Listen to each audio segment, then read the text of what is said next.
Bueno, pues antes que nada quisiera agradecer al compañero Carlos René, a los compañeros organizadores de este evento, la invitación que me hicieron para poder contribuir, aportar algo aquí con ustedes. También le quiero agradecer al doctor Elorza por su aportación y pues a todos ustedes porque espero que tengan la calma y la paciencia de escuchar. Pues bien, el trabajo que yo les voy a presentar, así me lo solicitaron que hablara de la pedagogía emancipatoria y bueno, yo le agregué un apellido, una contribución a la teoría crítica de la educación, y así se inicia. Voy a iniciar con algunas precisiones. Quiero empezar planteando que la educación pública no ha existido siempre, sino la educación pública es un invento de la sociedad moderna. Surge en el siglo XVIII como resultado de las revoluciones del siglo XVIII.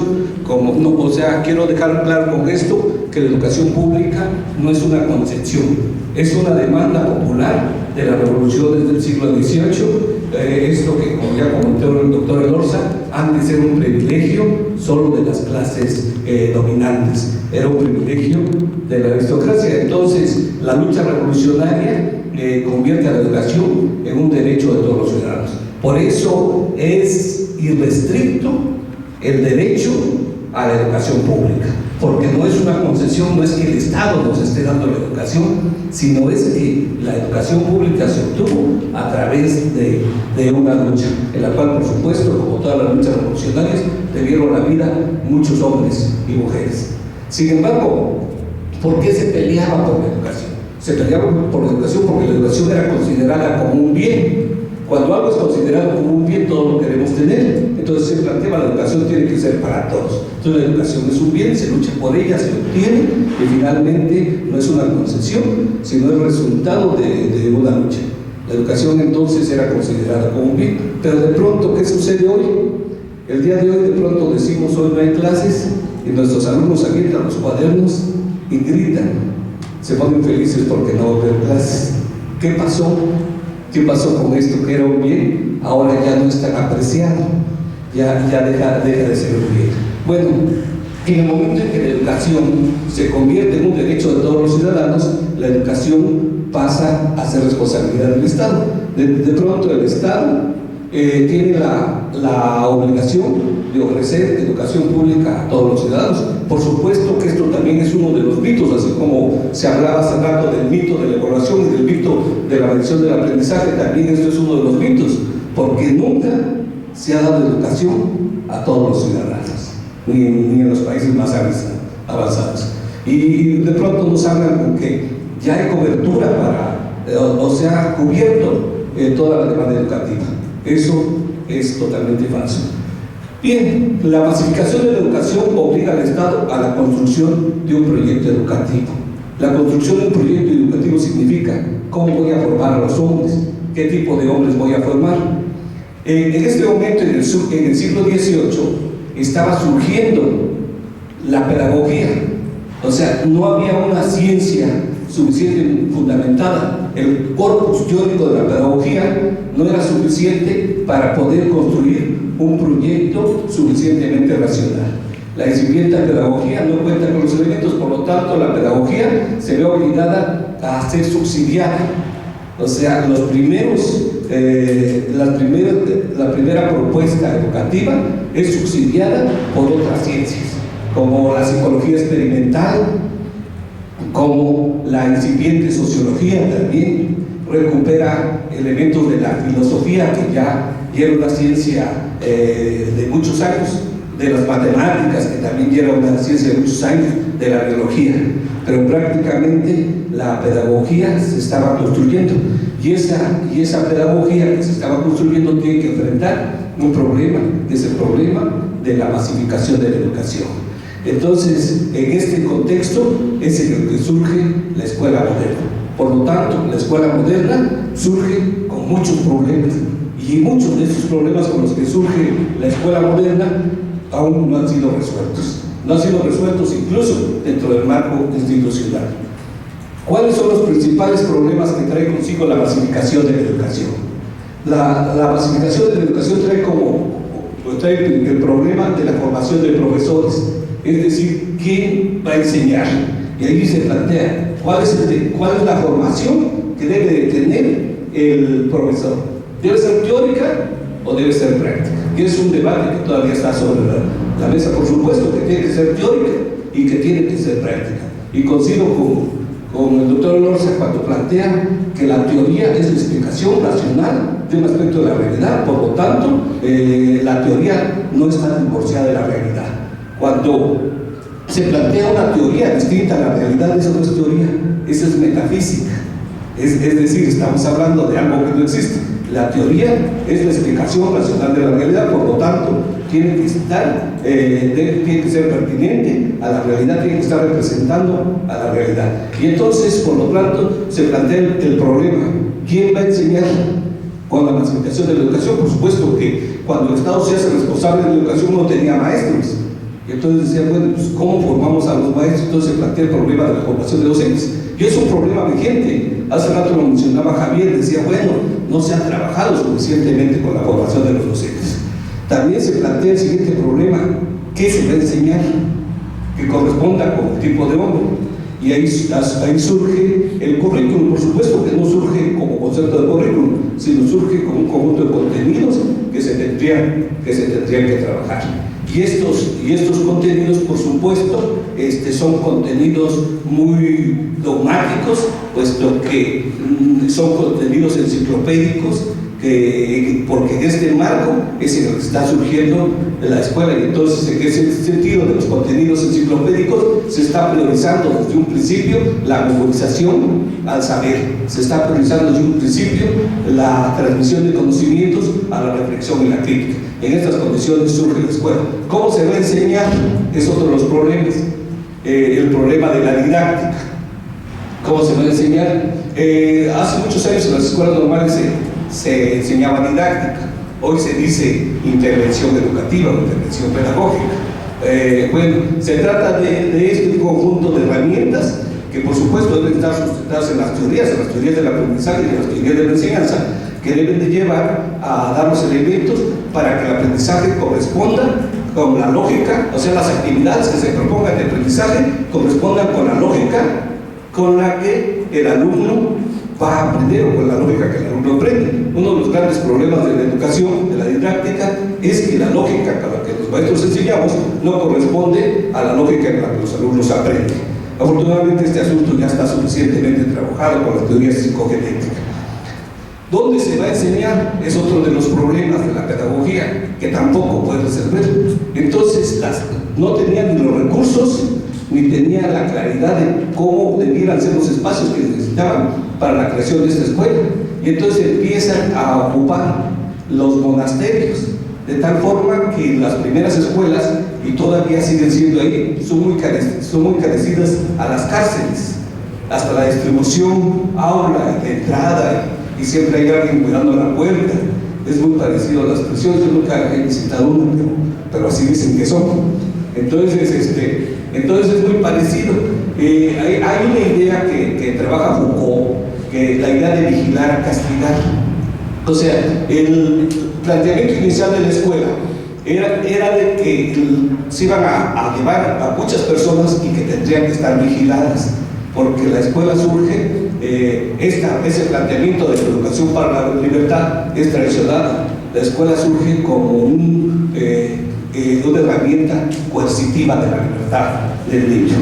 Y bueno, el otro asunto, otro de los problemas de la pedagogía que no puede resolver y que aún está debatiéndose, es cómo evaluar.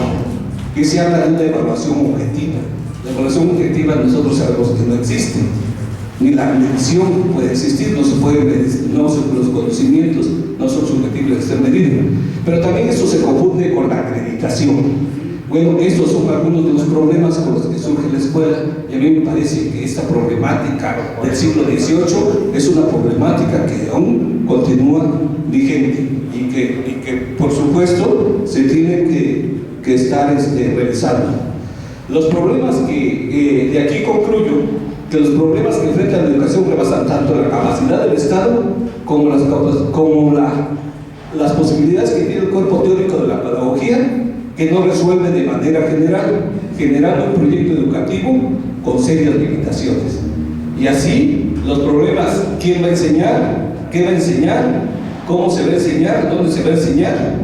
¿Cómo evaluar? Son uno de los problemas que incluso se están discutiendo en estas mesas, por lo que hemos leído de los materiales que han estado produciendo, que yo no estoy de acuerdo que también los materiales se aprueben por consenso, porque la teoría no es consensuada, sino la teoría es racional. Entonces, pero algunos materiales de los que aquí está produciendo tratan algunos de estos problemas, y creo que hay aportes, pero que hay que seguir trabajando sobre el asunto. En ese sentido, el proyecto que surge del siglo XVIII de la escuela moderna encarga a la educación cuatro funciones básicas, y son las funciones que actualmente tiene la educación. La educación tiene como primera función reproducir la mano de obra que requiere el capital, es decir, formar mano de obra barata, reproducir lo que quiere la industria, reproducir también la ideología dominante, es decir, a través de la educación es como se va reforzando el Estado naciente, que es el Estado moderno, el Estado capitalista. Dentro de las otras funciones que se le asigna a la educación es la de dar la apariencia de movilidad social, es decir, nos dice: si estudias, estás mal porque no estudias, pero si estudias vas a ver que vas a ganar mucho dinero, vas a ser más importante. Entonces la educación no es un fin en sí mismo, sino se convierte en un medio. Y una última función, bueno, son cuatro funciones a las que yo me refiero, debe de haber más, pero esto es lo que yo conozco.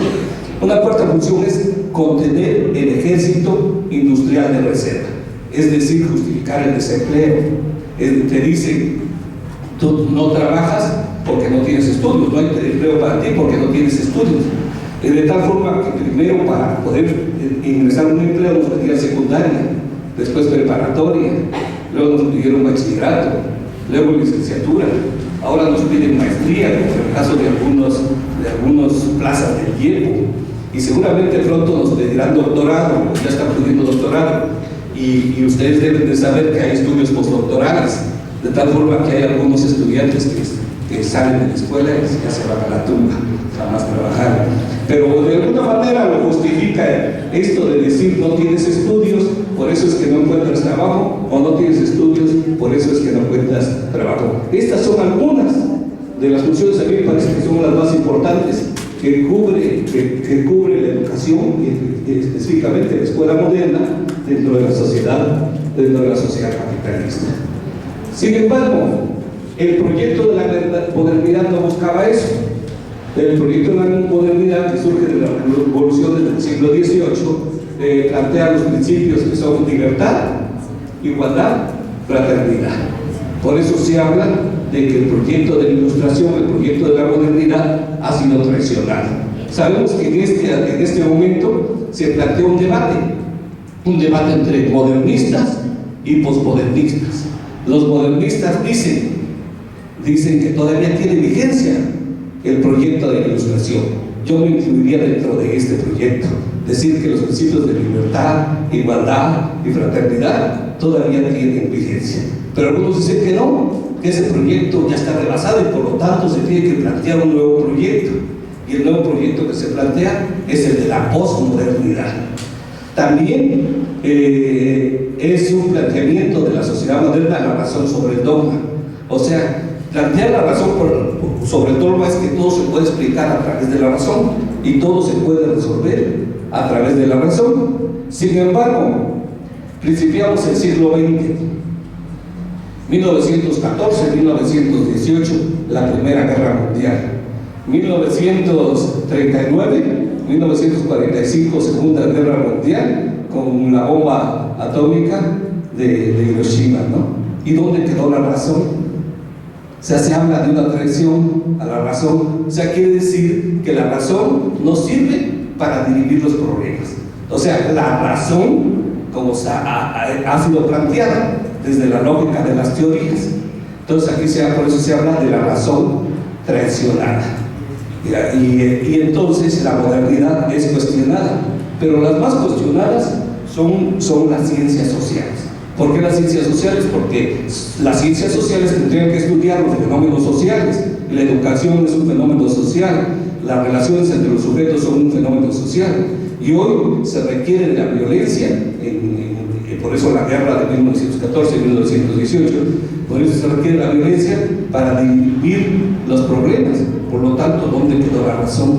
Y se habla de la razón. Y en ese momento, unos años antes, Rosa Luxemburgo había planteado socialismo o barbarie. Y ya ven que en ese momento se están dando las revoluciones socialistas, que finalmente fueron boicoteadas, y entonces no llegamos al socialismo, llegamos a la barbarie. Bueno, entonces se habla de la crisis de las ciencias sociales. Al principio del siglo se planteaba que hay una crisis en las ciencias sociales. ¿Y cuáles eran los enfoques de las ciencias sociales al principio de este siglo? Al principio de este siglo existían tres enfoques dominantes en las ciencias sociales. Por un lado estaba el positivismo, que planteaba que el conocimiento solo es verdadero cuando puede ser verificado empíricamente, es decir, a través del experimento. Por supuesto que en ciencias sociales esto no era posible, porque ¿cómo experimentas con la sociedad? Si bien han dicho que el movimiento social es un experimento, pero no puedes verificar empíricamente.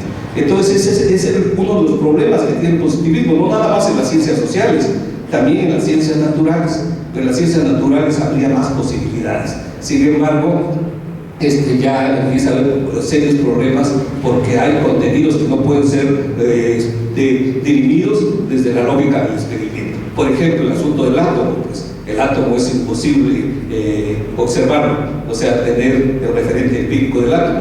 El átomo, como lo conocemos, es la representación que se hace del átomo, no es un referente empírico. Por otro lado, había otra tendencia importante, que era el marxismo, que en ese momento pues ya era materialismo histórico y dialéctico. Pero el marxismo de ese tiempo, del principio del siglo XX, con la hegemonía de la Unión Soviética, se había convertido en marxismo de partido, de tal forma que era la Academia de Ciencias de la URSS la que determinaba que era científico y que no era científico, predominando lo político sobre lo académico. Ese fenómeno se sigue dando con mucha frecuencia dentro de las organizaciones que se dicen democráticas. Por eso decíamos que la teoría predomina la razón, no los consensos. Otro enfoque en las ciencias sociales era la fenomenología, que por su condición de relatividad no aportaba las mejores condiciones para poder construir explicaciones racionales. El problema de la fenomenología en ese momento era la objetividad. Hoy la fenomenología ha avanzado, y por supuesto que hay una teoría que es la investigación interpretativa a través del método hermenéutico, a través del cual se puede lograr la objetivación, pero en ese momento no había estos aportes. Entonces, en estas condiciones es como surge un desprecio profundo a las ciencias sociales, de tal forma que hay quienes planteaban que ni siquiera eran necesarias las ciencias sociales, porque no estaban respondiendo. La ciencia tendría que construir explicaciones racionales de la realidad, y además tendría que resolver los problemas de la sociedad, y en ese momento las ciencias sociales no estaban cumpliendo esa función. Entonces surge un movimiento importante, precisamente en Alemania, donde plantea la recuperación del marxismo original. Este movimiento, que empieza con las jornadas marxistas, lleva a la construcción del Instituto de Investigaciones Sociales, que más tarde fue conocido como Escuela de Frankfurt. La Escuela de Frankfurt, más llamada escuela porque no es un pensamiento homogéneo, sino es un pensamiento muy crítico. Bueno, entonces la Escuela de Frankfurt construye lo que se da por llamar teoría social crítica. Por supuesto que no es la única teoría social crítica, pero esto consensuadamente ahora sí se le ha llegado a llamar teoría social crítica. pero no es la única teoría social crítica. Bueno, la teoría social crítica se va a sustentar en tres grandes fuentes. La crítica trascendental kantiana. ¿Qué significa la crítica trascendental kantiana? Para Kant, criticar significaba argumentar, buscar nuevos argumentos. Para Kant, criticar no es el criticón que mal te ves, o que bien te ves que mal me caes. Eso no es sino para Kant era el argumento, revisar los argumentos y buscar nuevos argumentos. Esa es la crítica trascendental kantiana. En esta teoría crítica, además de la crítica trascendental kantiana, que es el argumento, argumentar todo lo que se dice, también se plantea la dialéctica hegeliana, que recordemos que Hegel es el creador de la dialéctica, y sus categorías: devenir, totalidad, básicamente negación, devenir, totalidad. Y también recupera el materialismo histórico y dialéctico. Con estos tres elementos como base se construye la teoría social crítica. Más adelante se incorpora a la teoría social crítica el psicoanálisis. El Instituto de Investigaciones Sociales de Frankfurt se crea finalmente en 1923. Por supuesto, aquí hay un apoyo muy importante de un empresario que se llama Hermann Weyl, que es padre prácticamente del fundador, Felix Weyl, que financia la creación de este instituto para que se pudiera construir esta ciencia. En este sentido surge la Escuela de Frankfurt, se trata de construir la teoría social crítica, en donde se plantea la necesidad de una academia dedicada a la investigación, en oposición a la tendencia que predominaba en ese tiempo, que era la tendencia del enciclopedismo, de la enseñanza alemana, que hacía la instrucción en menoscabo del saber, es decir, en la acumulación de conocimientos en vez de la reflexión. Y así surge la teoría social crítica con estos elementos. La pedagogía, por supuesto, es una ciencia social. Entonces, la pedagogía crítica, que la pedagogía crítica es reciente, ha habido aportaciones importantes dentro de la pedagogía, como Freinet, como la Escuela Moderna de Ferrer Guardia, como la Escuela Activa de John Dewey, que son contribuciones muy importantes, pero es solo hasta después de la segunda mitad del siglo XX cuando surge la pedagogía logra recuperar las herramientas de la teoría social crítica para llevarlas a estudiar el fenómeno educativo. Es decir, la teoría social crítica que se construyó en el Instituto de Investigaciones Sociales de Frankfurt y que plantea la posibilidad de estudiar los fenómenos sociales desde una perspectiva más amplia en su totalidad y en su devenir, es recuperada por algunos pedagogos. Se recuperan las herramientas que son la crítica como argumento, totalidad y devenir, y el tiempo histórico y el espacio material. Y así es como se debe de estudiar entonces el fenómeno educativo. Este movimiento surge primero en Estados Unidos, con Henry Giroux, Peter Ballard, Michel Apple, Martin Carnoy, entre otros. Y por supuesto, todos estos emparentados con el planteamiento e inspirados en el planteamiento de Paulo Freire. De tal manera que se inicia un diálogo principalmente entre Peter Ballard y Henry Giroux, Simon con Paulo Freire, y van a construir lo que le hemos llamado nosotros la Escuela Norteamericana de la Pedagogía Crítica, que plantea al profesor como un trabajador de la cultura, no como un transmisor de conocimientos, no como un enseñante, sino como un transmisor de la cultura. Es decir, que la educación debe trascender a la mera adquisición de contenidos y recuperar el carácter cultural, o sea, de la vida cotidiana de la educación. Por supuesto que aquí también está recuperando, porque ya hace un momento comentaba también el doctor Elorza cuando decía antes Heller y Lukács, la sociología de la vida cotidiana y la escuela de la vida cotidiana. O sea, que la escuela tendría que estar vinculada y articulada con la vida de los estudiantes, de los alumnos. Finalmente, aquí ellos se plantean uno de los problemas que plantearon hace un momento, que decían, bueno, ¿y cómo hacer para, a través de la educación, transformar el estado de cosas existentes? Es decir, transformar la economía.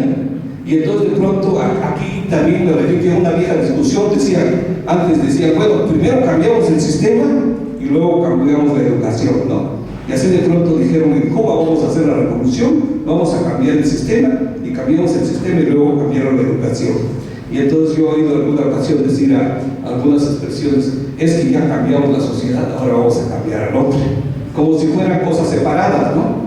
Y entonces yo planteo, en la medida en que estemos cambiando la educación, estamos cambiando la sociedad, estamos cambiando la economía. Pero en la medida que lo estemos planteando, es decir, en la medida que estemos asumiendo con seriedad este fenómeno. Y esa es una de las tareas que se plantea la pedagogía crítica, ¿sí? Transformar la educación, el profesor como trabajador de la cultura, transformar la educación, pero también transformar el entorno cultural.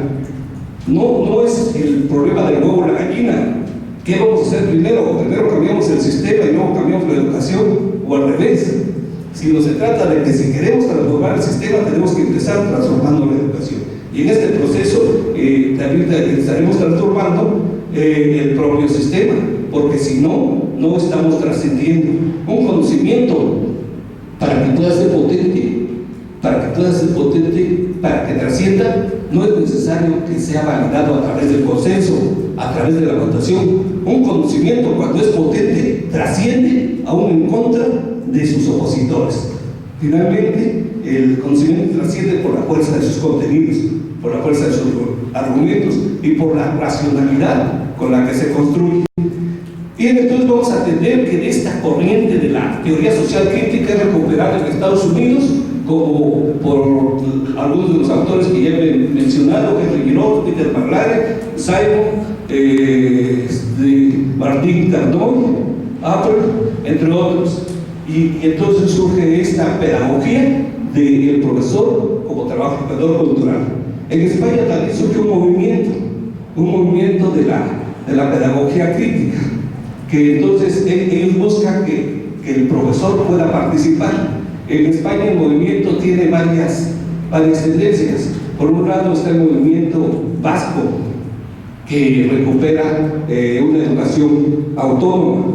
Por otro lado está la Escuela de Madrid y la Escuela de Valencia, donde en Valencia vamos a encontrar a Jimeno Sacristán, que es muy conocido aquí en este contexto. Por cierto, Jimeno Sacristán acaba de publicar un libro que dice Competencias que hay de nuevo, en donde hace una crítica bastante puntual a las competencias y a los mitos que existen detrás de la supuesta eficacia de la educación con base en competencias.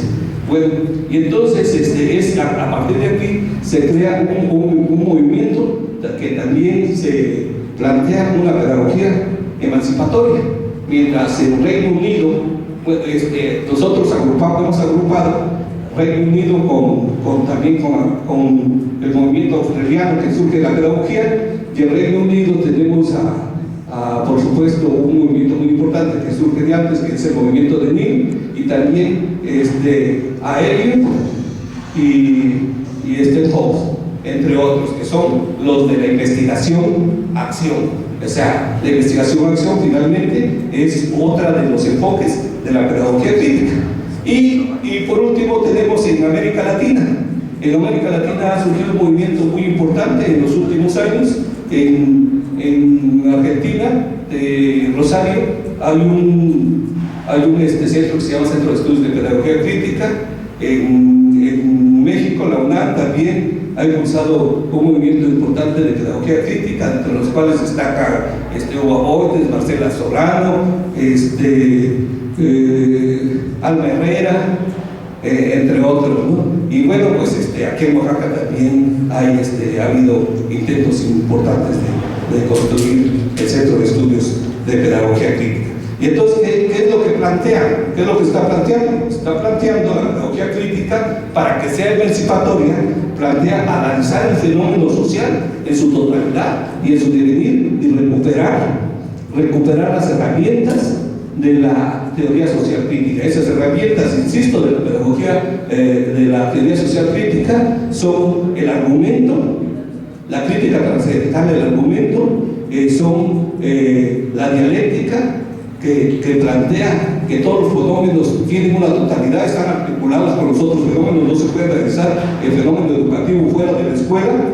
Si me dijeran a mí cómo resolver o cómo formar a los maestros, pues invitándolos a analizar el fenómeno educativo en su totalidad, es decir, no dentro de la escuela, sino en el contexto de la comunidad, en el contexto de la cultura y en el contexto de la nación, en el contexto de las hegemonías.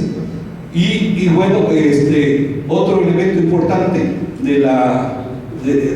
es el materialismo histórico dialéctico, que plantea, este es un planteamiento por supuesto marxiano, de Marx, original, en donde plantea Marx que todos los fenómenos se dan en un tiempo y en un espacio históricamente determinados. Por lo tanto, no puede ser la misma educación en Oaxaca que en Monterrey, ni puede ser la misma educación en el centro de Oaxaca que en la región Trique, en la región Chatina o en la región del Istmo. Por lo tanto, la educación, para que sea una educación emancipatoria, tendrá que corresponder a las características locales y regionales y analizada en el contexto de, en este caso, del capital, del mercado, del neoliberalismo. Finalmente le ha salido muy barato al Estado vendernos la idea del neoliberalismo, de tal forma que los profesores hoy ya no demandamos aumento salarial, ahora demandamos carrera magisterial. Sí, es decir, ya entramos al juego de la competencia, entramos al juego del servicio civil de carrera. Por supuesto que la demanda principal de los trabajadores tiene que seguir siendo aumento salarial, porque el aumento salarial, no ha habido un verdadero aumento salarial. El 4.9 o el 6.3 o lo que nos haya, o el 19.3 o lo que nos hayan aumentado, es un aumento que es inferior a la inflación. Por lo tanto, no ha habido un aumento real del salario, lo que ha habido es un deterioro del salario. Entonces, sin embargo, peleamos carrera magisterial porque nos toca un cachito, pero no nos toca a todos. O sea, la demanda real tiene que ir por ahí. Pero como ya le entramos al juego del servicio civil de carrera y estamos en contra de la ASE, pero más bien estamos planteando el proyecto de educación alternativa como un proyecto remedial para sacarle la lana al Estado, que es de nosotros, que es de carrera magisterial, en vez de plantear un asunto más radical. No radical no porque sea necesidad, porque más plantea en la crítica a la filosofía del derecho de Hegel que ser radical es ir a la raíz, o sea, resolver el problema de la raíz, no ser necio. Muchas cosas se confunden, ser radical es ir a la raíz, resolver el problema de la raíz. Bueno, pues en ese sentido, yo quiero comentar que efectivamente hay suficiente literatura. De lo que nos comentaba hace rato un profesor que decía, bueno, ¿cómo se tiene que formar? Pues hay suficiente literatura. Pero ¿qué es lo que pasa? Lo que pasa es que decía él, es que los maestros de las escuelas normales no están suficientemente formados. También los maestros de las escuelas normales también son víctimas, como decía el doctor Elorza, puesto que hay una política del Estado en contra del normalismo.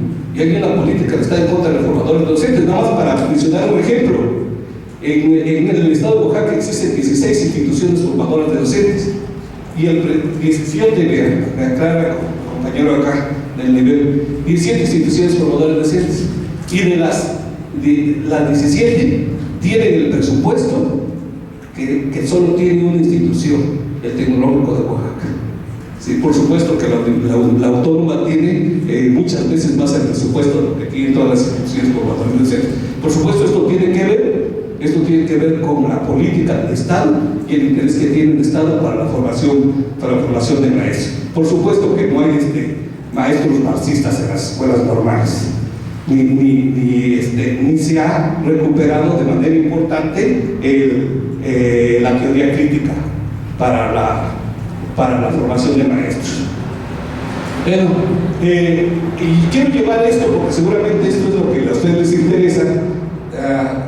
Para algunos todo esto que acabo de decir es parte de un rollo, ¿no? Y a lo mejor es hasta muy teórico y hasta puede ser una jerga técnica, ¿no? Bueno, pues quiero llevar esto, quiero aterrizarlo a ver si puedo, si no ustedes me ayudan con algunas preguntas. Bueno, al movimiento magisterial, reitero que la educación en la sociedad capitalista tiene 4 funciones básicas, ahí dice 5. Reproducir la mano de obra que requiere, ese error, reproducir la mano de obra que requiere el capital, reproducir la ideología dominante, dar la apariencia de movilidad social y contener el ejército industrial de reserva. Esa es la educación que el Estado nos entrega.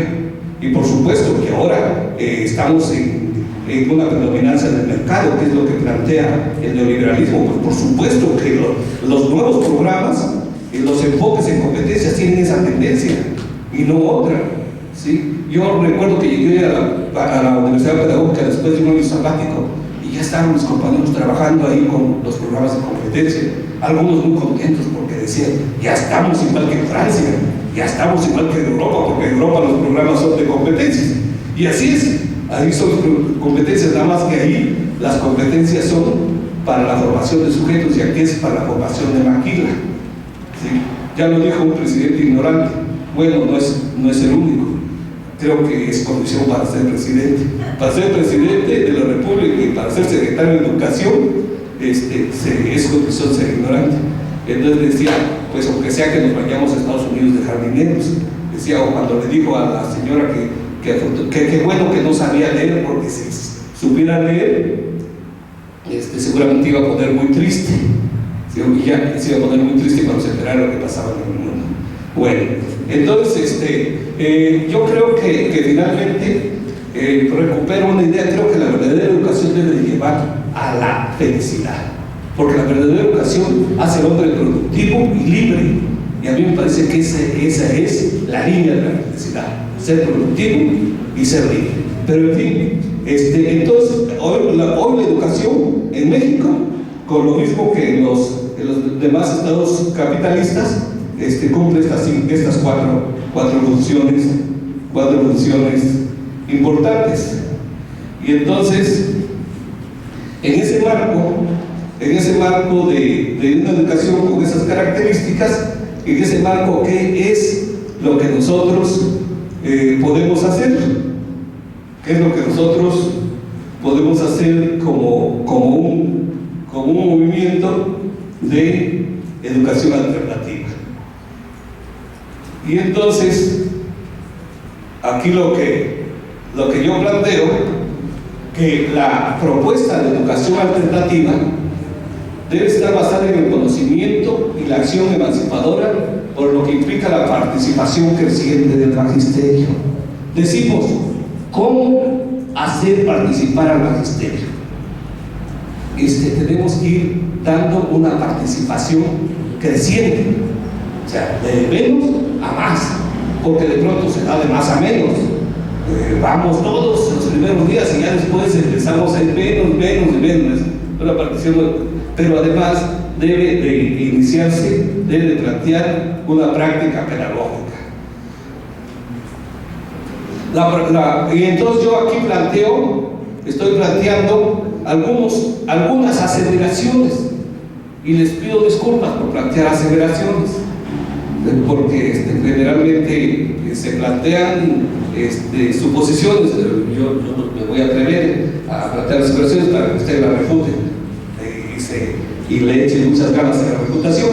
Entonces, primero, toda propuesta que se precie de ser alternativa deberá de ser emancipatoria y por lo tanto contrahegemónica. Esa es la primera, porque está correspondiendo a dos lógicas. Estamos en dos lógicas: la lógica del Estado, como lo planteaba hace rato el doctor Elorza, decía no va a formar los maestros para que los maestros se destruyan, ¿no? La educación, para que pueda ser alternativa, debe ser contrahegemónica. La lógica de la hegemonía es la lógica de la dominación, la lógica del poder. El poder es una relación entre dos, uno que se asume como mandante y otro que se asume como obediente, y eso es hegemonía. Cuando el otro obedece sin instar, ¿sí? Entonces eso es hegemonía. Y entonces la lógica de la hegemonía, la lógica de la dominación, la lógica de la contrahegemonía es la lógica de la emancipación.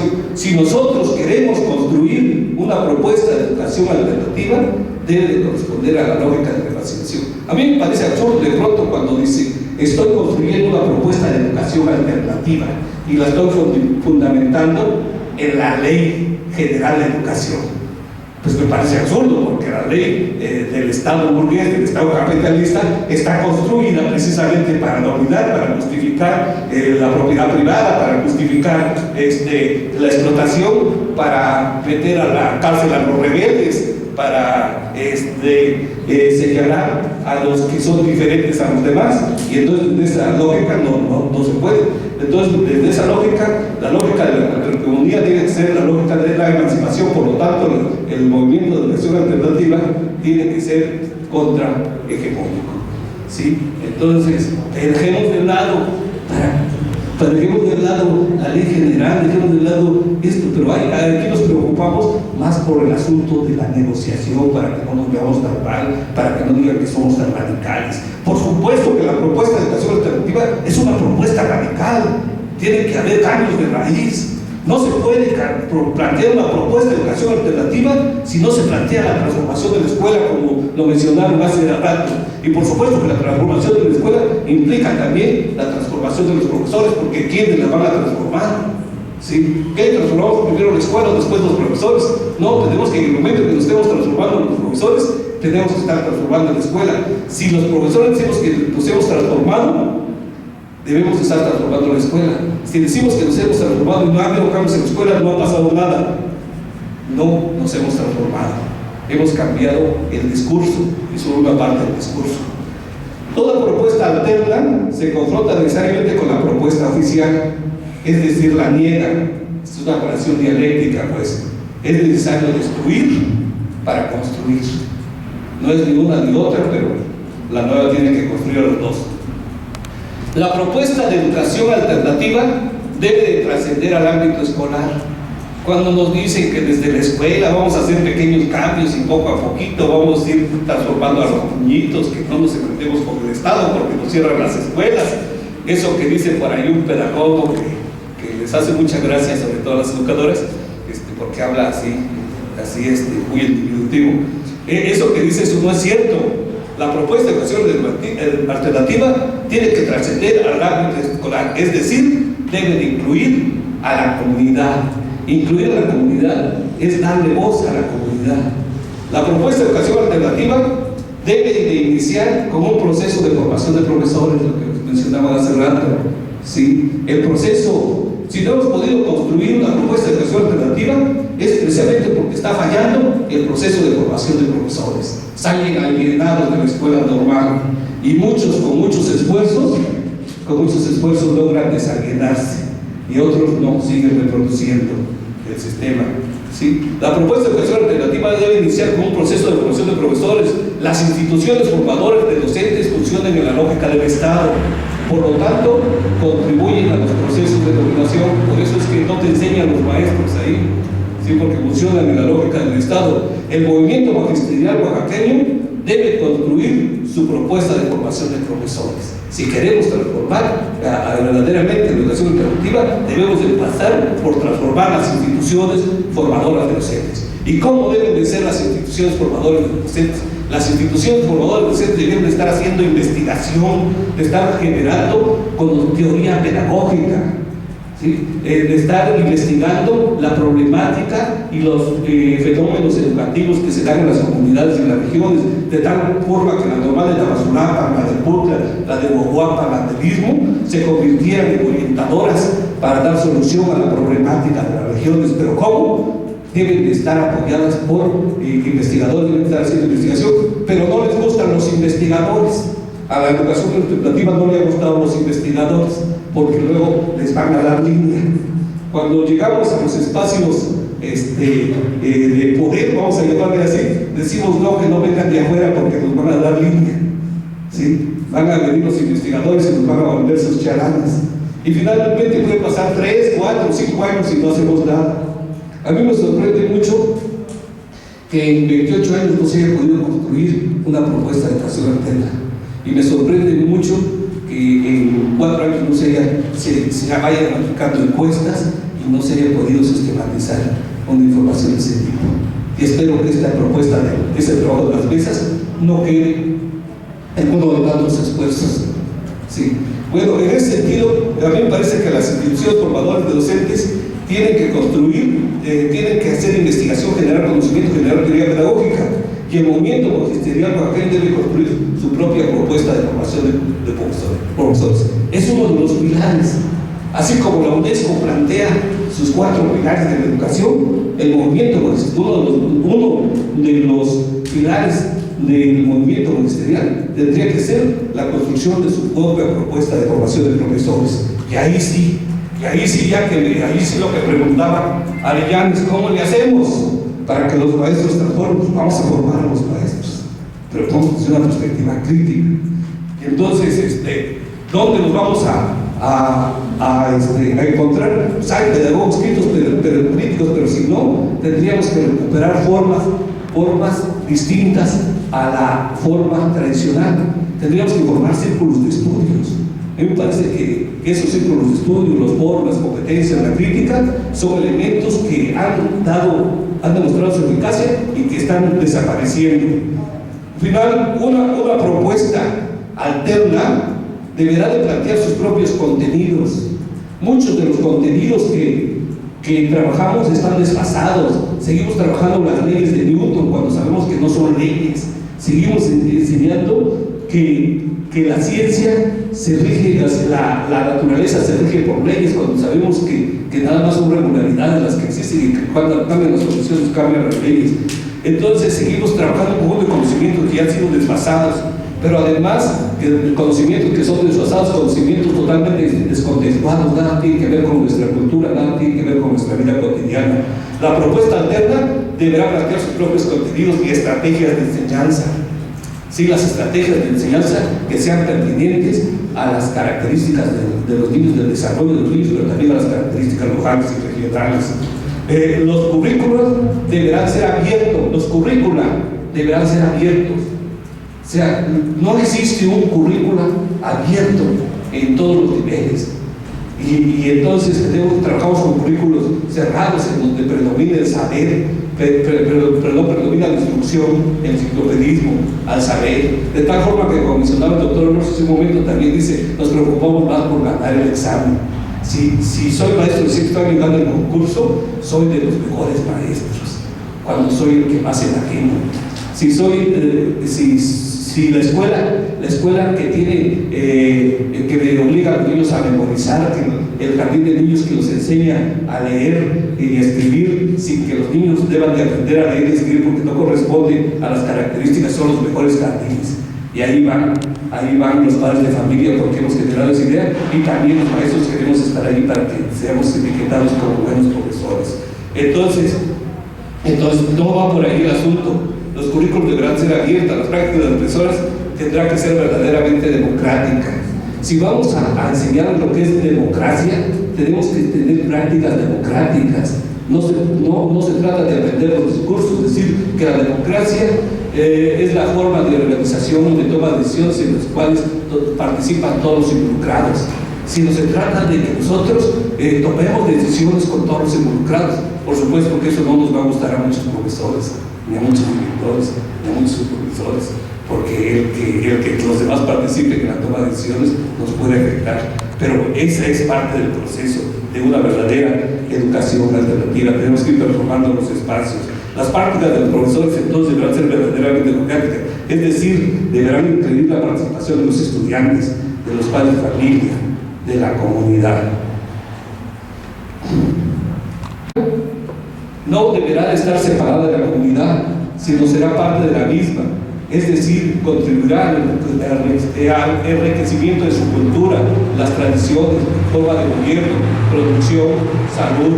Y cuando la escuela se convierte en un eje articulador, cuando está participando y está favoreciendo el enriquecimiento de la cultura de la comunidad, cuando la escuela participa de las tradiciones, de las formas de gobierno, de la producción, salud, de esa manera estamos transformando el sistema económico, ¿sí? La propuesta alterna deberá de considerar los movimientos sociales.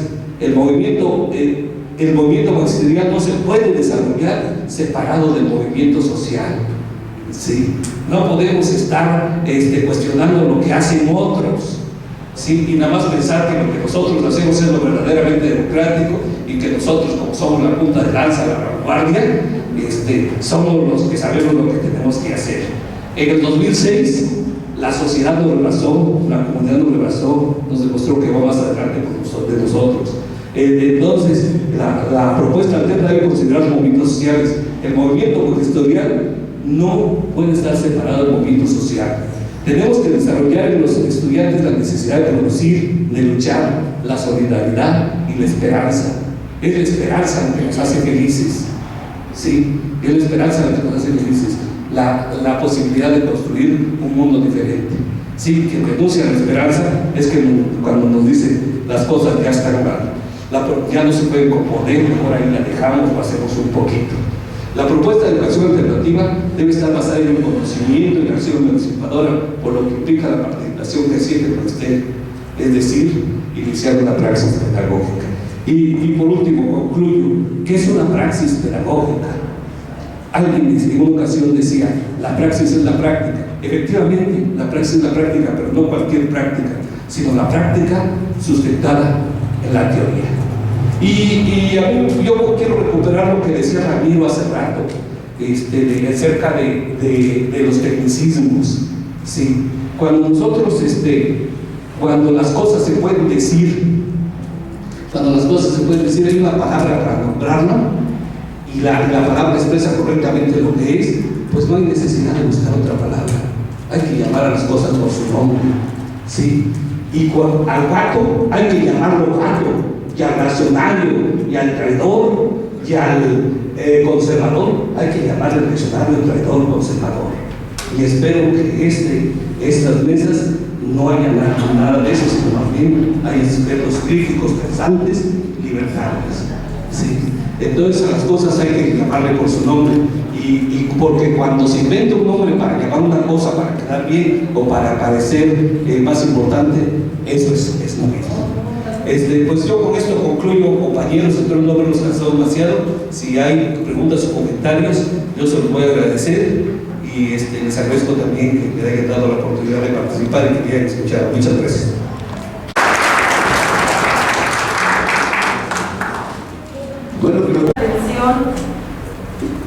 La pregunta que se hace el maestro Miguel Ángel, yo creo que nos lo hemos hecho todos: ¿por qué en 29 años la sección 22 no ha construido su propuesta educativa? Pero en la exposición que nos hacías, Miguel Ángel, yo siento que entre líneas nos fuiste haciendo un recorrido, y yo así lo percibí. Nos fuiste haciendo un recorrido prácticamente de la historia de la humanidad, preguntándose qué es el hombre, ¿no? Porque todo este pensamiento que tú nos plasmaste, finalmente hay una pregunta inmersa: ¿qué es el hombre? ¿Qué queremos con nuestra libertad? ¿Cuál es el concepto de libertad que tenemos? Y quiero concretar en la misma pregunta que le hacía yo a tu hermano, para los que no sepan, por esa pregunta que hacían por acá. Efectivamente, el doctor Roberto es hermano del maestro Miguel Ángel también. Y la pregunta sobre la felicidad, porque los filósofos griegos ya se preguntaban, ¿no? ¿Para qué la vida? ¿Qué soy yo? Etcétera. La pregunta específica que yo te quiero hacer es: en una de tus aseveraciones que haces, tú dices que hay que formar al maestro, al que va a ser al maestro, hay que hacerlo congruente con lo que queremos. Todas esas aseveraciones que tú planteabas es cuando tienes ya la claridad de lo que quieres.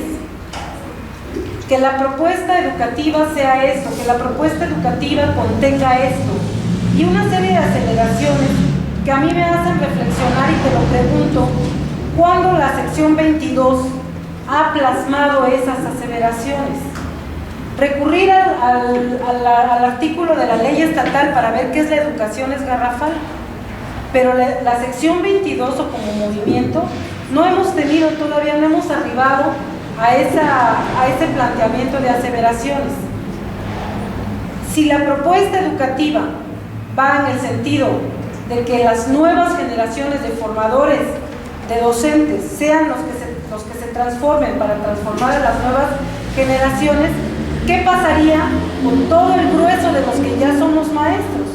Yo siento que tendría que ir esta propuesta educativa en esas dos líneas, ¿no? Tanto los que ya estamos, ya no vamos a tener esa formación inicial, pero también que vayan ya las propuestas para la profesionalización de los que estamos, y que aún esa profesionalización que en un momento dado se llevó, no arribamos a las cuestiones filosóficas, a los cuestionamientos internos del que queremos. Yo insisto en una cuestión de la felicidad, no porque sea algo vano y superfluo, porque se diga, ay, preguntó sobre la felicidad, sino porque la felicidad en sí lleva detrás de ella todo un fundamento filosófico, una forma de vida, una visión, una metodología. Lleva mil cosas la felicidad. Y cuando tú estás en esa búsqueda de ser feliz, es porque ya tienes muy claro lo que es ser feliz para ti. Pero bien decía el doctor Elorza, ¿no? Muchas de las personas que estamos, nuestros alumnos y de los que estamos aquí, la felicidad la percibimos de otra manera porque así nos las hicieron percibir. ¿Cómo romper todos esos paradigmas? Bueno, está la pregunta hecha. Gracias. A ver, nos hacen entrar en unas especies como de... Bueno, voy a ocupar la palabra que ocuparon, nos hace entrar en estados de felicidad, porque pareciera que cuando escuchamos a un personaje importante, con eso basta para que todos nos volvamos chingones. Y si nos volvemos chingones en ese momento, como si estuviéramos en unos momentos de conciencia acrecentada, no en una conciencia ordinaria, parece que capiscamos todo tal como nos están dando a explicar los ponentes, pero eso se queda a nivel de discurso metodológico. El problema que tenemos es que no podemos aterrizarlo en la práctica. Yo estoy seguro que muchos más con las anotaciones que han estado haciendo tienen un poco de claridad con lo que los dos maestros, el doctor y el maestro, nos han beneficiado aquí con su plática, pero estoy seguro que cuando lleguemos a la mesa todavía tenemos la problemática de que no sabemos, bueno, bajo qué enfoque vamos. Y por ejemplo, el mismo enfoque emancipatorio dice que esa emancipación nos permite ilustrarnos y cambiar nuestra manera de pensar la realidad. Y sí nos ilustra aquí en estos espacios. Pero mañana que estemos trabajando, yo les voy a volver a preguntar, realmente con todo esto que logramos anotar y que logramos capiscar, ya con eso podemos manejar el enfoque y podemos ver la situación de la educación alternativa. No vamos a dar de topes. Entonces mi participación va no como pregunta, sino que todos los que estamos aquí, digamos, si los elementos que hemos logrado capiscar nos van a permitir entender que todas las mesas deben ir bajo un mismo enfoque y si tenemos la fundamentación para hacerlo. O sea, porque estas cosas nos tienen que servir no nomás para ir llenándonos como recipientes, sino también tenemos que interactuar y tratar de mejorar la situación que estamos tratando de hacer. Hacia esa va mi participación, que todos los que estamos aquí no nos quedemos con esas dudas, con todas las inquietudes que tenemos y aprovechando que están aquí ellos, pues sí tratemos de dilucidar algunas cosas, no que nos vayamos ya en un mundo de felicidad que sigue siendo hacia eso vamos a agradecer la presencia del doctor. Es muy importante que tengamos nosotros el espíritu de compartir aún a cuentas del riesgo que se puede suceder, sobre todo con gente ignorante como yo. Pero aprovechando que están y estando consciente de que la aportación de ellos es bastante potente, voy a hacer una observación y a ver si es posible hacer algún comentario al respecto. ¿Por qué? Me pregunto yo, ¿por qué nosotros, si nos dicen que debemos hacer en una de las mesas un programa de estímulos, ¿por qué pensamos de la misma forma en que se elaboró la anterior? ¿O por qué pensamos exactamente como lo piensa la ASE? ¿Por qué no se da ese cambio? Bueno, de ahí como problema tengo que sí es cierto que fuimos formados así, pero ¿en qué fuimos formados? ¿Por qué jalamos siempre hacia donde va a haber más billete? ¿Por qué jalamos siempre donde, algunos dicen, donde voy a descansar? ¿Sí? Y creo que por ahí se puede relacionar a la cuestión de felicidad. ¿Qué es lo que pensamos que es la felicidad? Por eso el doctor Eloisa tiene razón cuando dice que actuamos de acuerdo a lo que tenemos en la cabeza. Pero ¿cómo nos forman entonces en las normales? O desde el jardín de niños, ¿cómo nos forman? Creo yo que se puede hacer un buen comentario sobre la cuestión de la verdadera función, si se vale el término, de las escuelas, es decir, la constitución de las conciencias. ¿Por qué? Porque es más fácil que yo jale hacia donde va a haber más billete que donde está la cuestión teórica. ¿Por qué? Porque es un problema de conciencia, porque dentro de eso está la cuestión práctica utilitaria. Pero ya cuando ya le empiezo a dar forma así, verdaderamente es un monstruo en la constitución de un sujeto. Y entonces yo me pregunto que esto, si queremos ir colocando las primeras piedras, sería cómo hacerle para que nosotros sintamos aprecio por la cuestión de investigación en primer lugar, de campo, de la investigación teórica, de lo que se ha escrito, para poder cambiar esa conciencia y estar pensando en cambiar la práctica. Bueno, yo les dije, es una observación, pero me gustaría, ¿no?, que los compañeros ponentes tuvieran algún comentario más de todo esto, para vislumbrar lo que viene a futuro. Realmente cuando se tiene la negociación del 16 de enero, ahí se plantea el Estado presentar una propuesta alterna a la cuestión de la ACE. Y en eso estamos metidos ahora, trabajando ese proyecto alterno a la ACE. Pero la ACE trae un elemento muy importante también, que es el de estímulos e incentivos, ¿sí?, lo que es carrera magisterial. Y se supone que carrera magisterial ya está cancelada, pues. ¿Sí? Ese programa ya está cancelado aquí en Oaxaca, y también la ACE. ¿Sí? Aquí la situación es que un proyecto de educación alternativa con estos puntos de vista que se acaban de plantear y de alguna manera se ha querido precisar, indudablemente que queda todavía trabajo por hacer, ¿sí? Y ese es el trabajo que tenemos que realizar, que presentar al Estado un proyecto alterno a la ACE. Pero viene el problema del programa de estímulos e incentivos. ¿Sí? Es decir, aquí la pregunta sería si, viendo al futuro, ¿qué riesgos pudiera haber el hecho de que se presente un programa de educación alternativa y finalmente no pudiera ser por el programa de estímulos e incentivos? Porque eso implica una economía y implica también comenzar nuevamente tal vez a marcar diferenciaciones.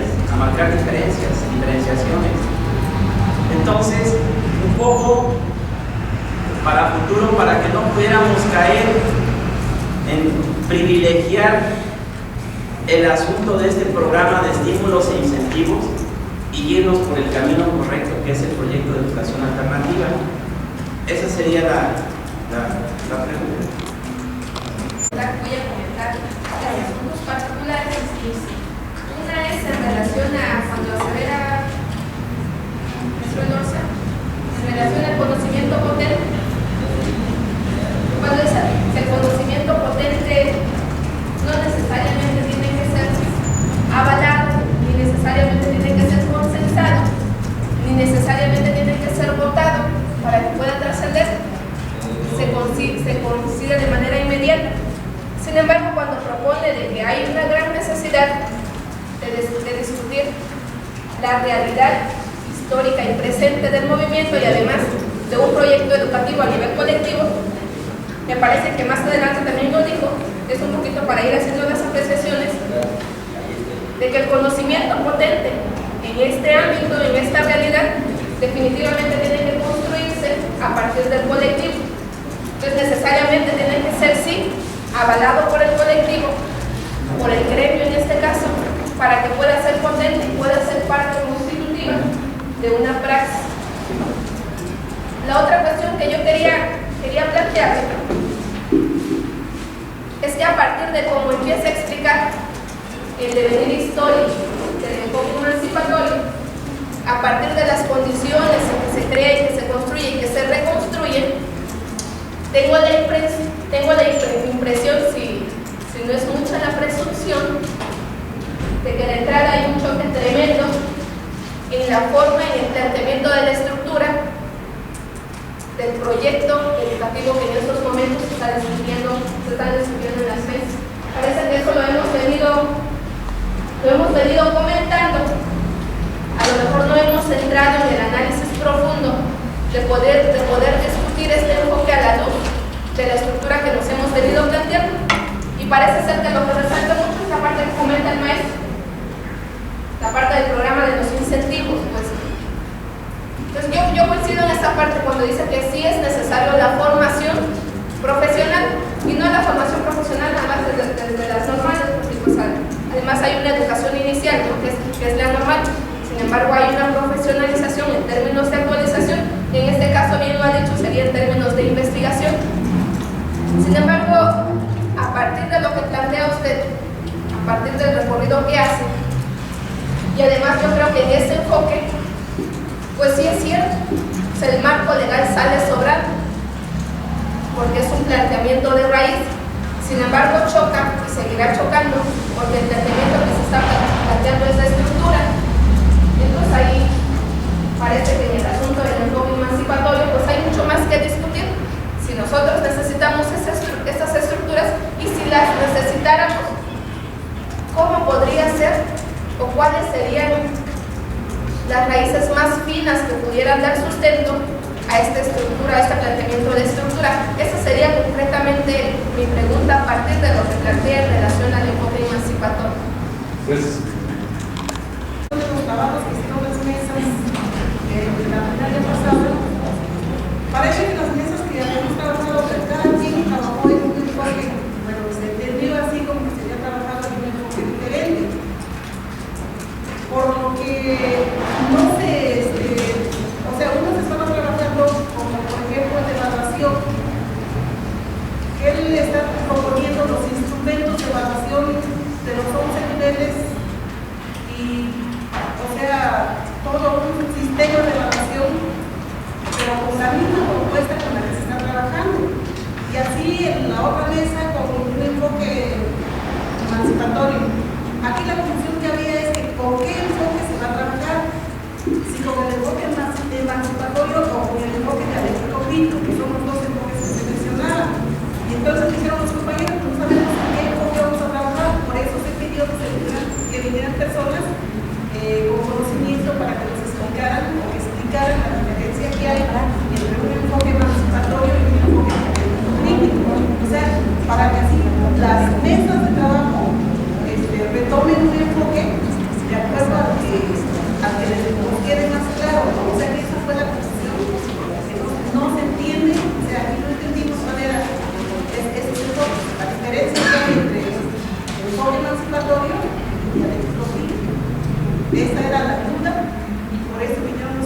de mole, de manteca y de no sé qué más.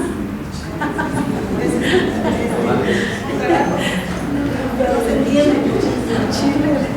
Planteamos, recuperando lo que plantea Rocío, una de las críticas que se le hizo al socialismo real era de que no prestaba atención el sujeto, y entonces una de las críticas del propio sujeto es que no podía ser feliz en esa sociedad, y de ahí surgen textos como Vacaciones en la Granja, por ejemplo, y que critican a este tipo de regímenes que priorizan el colectivo al sujeto.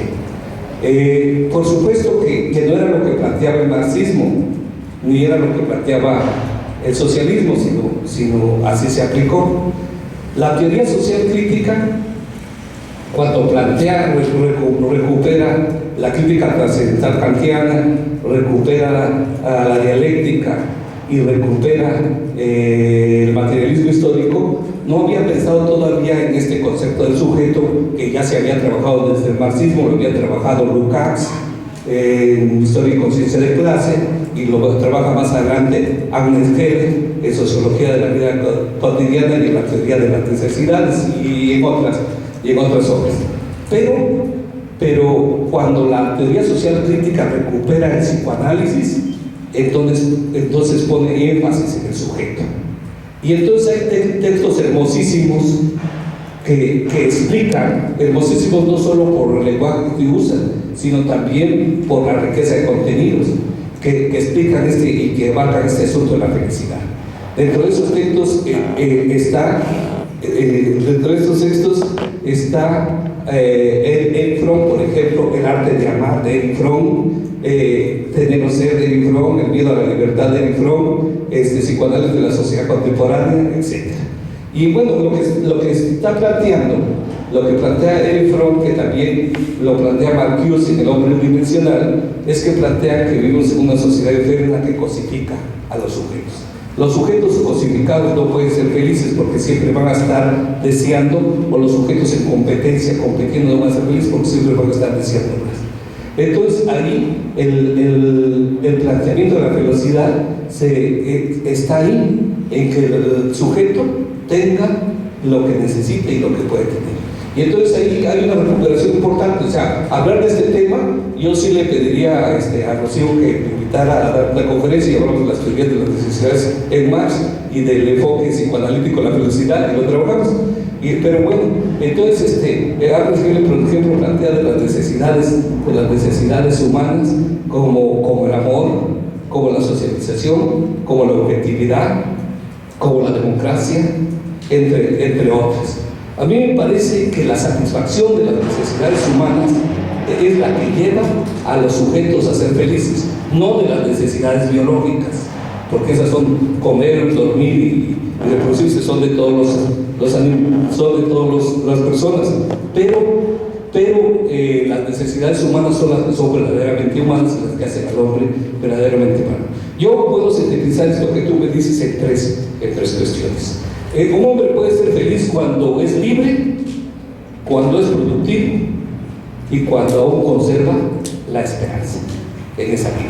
Y ya lo trabajamos más adelante, lo trabajamos desde el enfoque psicoanalítico que recupera precisamente la escuela de Frankfurt. Ahora, yo planteé que uno de los pilares de la educación alternativa es la formación de docentes. Pero cuando me refiero a la formación de docentes, no nada más me refiero a la formación inicial, por supuesto, porque estoy abordando las cosas desde la perspectiva de la totalidad y del devenir.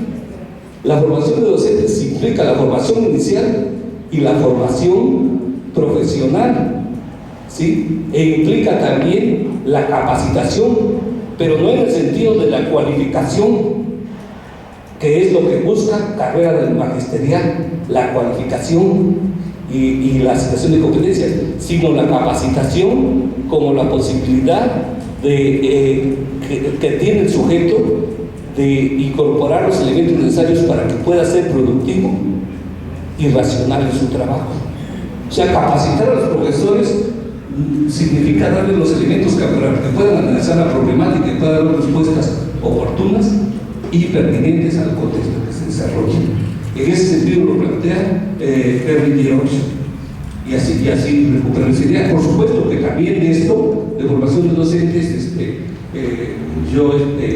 por ahí hay un libro mío que se llama Crisis en la formación de docentes, sujeto crisis de la educación, y allí abordo más el asunto. Pero también podemos hablar más adelante de este asunto en el plano del diálogo. Entonces sí coincido en el asunto de que es necesaria la formación profesional, pero no como cualificación, sino como para ir alcanzando las habilidades y las actitudes para identificar la problemática y plantear soluciones pertinentes. Y a mí me preocupa menos, yo sé que es muy importante en el plano de la práctica, pero me preocupa menos el asunto de los estímulos y las recompensas. Ya ese es un asunto que se tiene que negociar en un marco político, ¿sí? Y aquí entonces los intelectuales tendríamos que estar aportando los elementos pedagógicos y ya nos llevamos al plano de la negociación, como se han negociado tantas cosas absurdas, pues.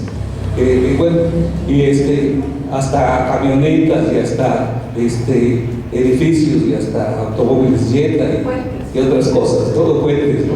Sí, y a ver quién gana en un partido de fútbol y otras cosas.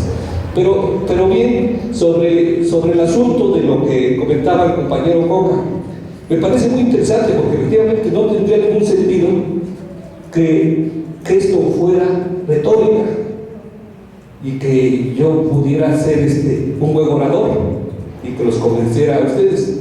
No creo que sea buen orador, pero no creo que nosotros fuera así, sino más bien de lo que se trata es de buscar argumentos en el sentido de la crítica trascendental. Y en ese sentido, yo quiero decirle que hemos aplicado este planteamiento, estos planteamientos generales que nosotros hemos planteado, lo hemos venido aplicando en distintos espacios. Y un producto de esta reflexión es las escuelas secundarias para los pueblos originarios de Oaxaca. Las escuelas secundarias para los pueblos originarios de Oaxaca se planteó inicialmente en esta lógica. Se trabajó con Javier Sánchez Pereira, con Benjamín Maldonado, con Luis Madrigal, con Roberto Elorza y con otros compañeros. Carlos René también estuvo ahí. Bueno, se ha hecho ese trabajo, o sea, se ha construido el colectivo. Y entonces lo que podemos decir es que no estamos en cero cuando hablamos de la metodología. ¿Cómo hacer para trabajar, para poder recuperar esto? Podemos decir que no estamos en cero. Hay experiencias y se ha venido construyendo una metodología. ¿Por qué es difícil? Porque estos esfuerzos antes no los había. Ahora se están construyendo, pero hemos avanzado en eso. O sea, no estoy solicitando chamba, pero les digo que hay experiencia y que se puede hacer. Sí. Y podemos contribuir desde donde estemos, ¿no? En la posibilidad que nos abran el espacio y nos den el tiempo.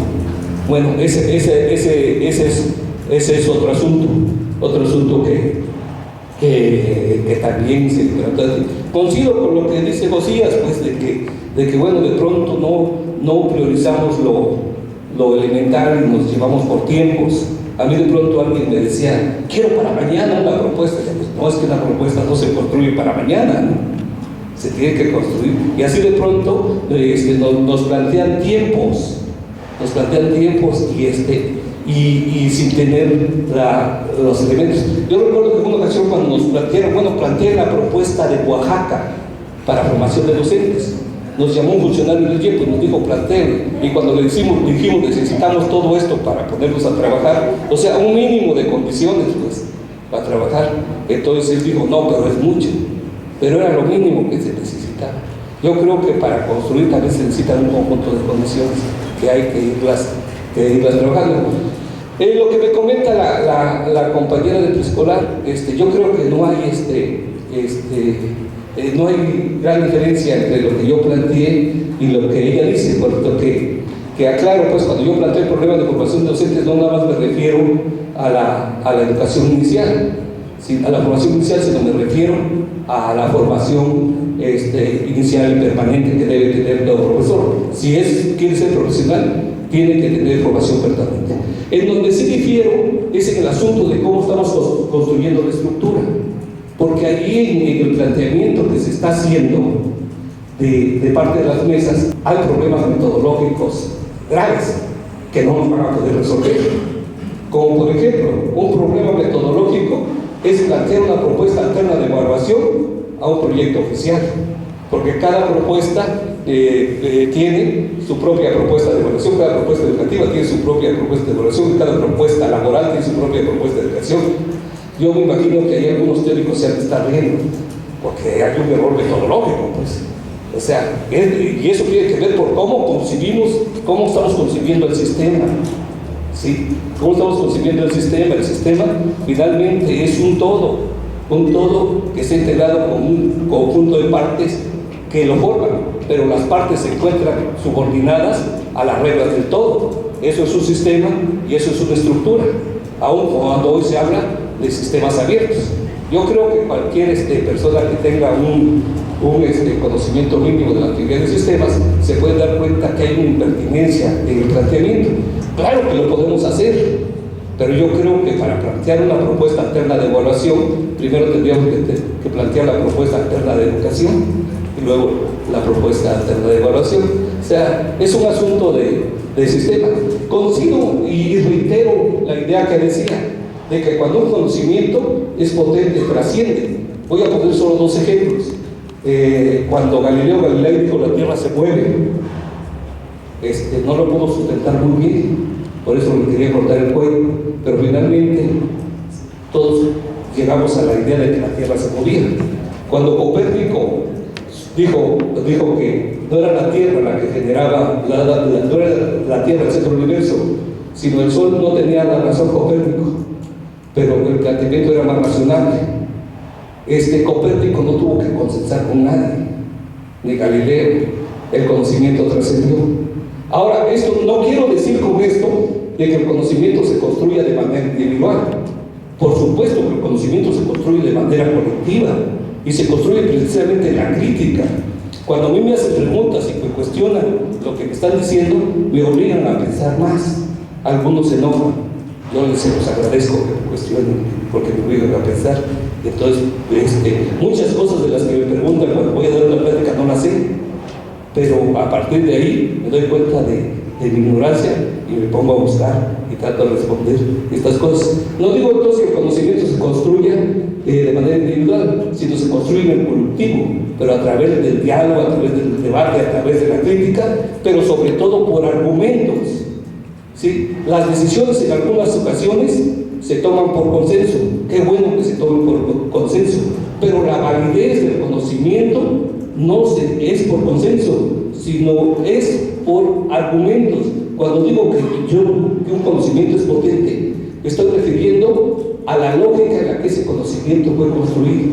Cuando un conocimiento es construido de manera rigorosa y corresponde, existe una relación entre el objeto y lo que se dice de él, entonces ese conocimiento es potente.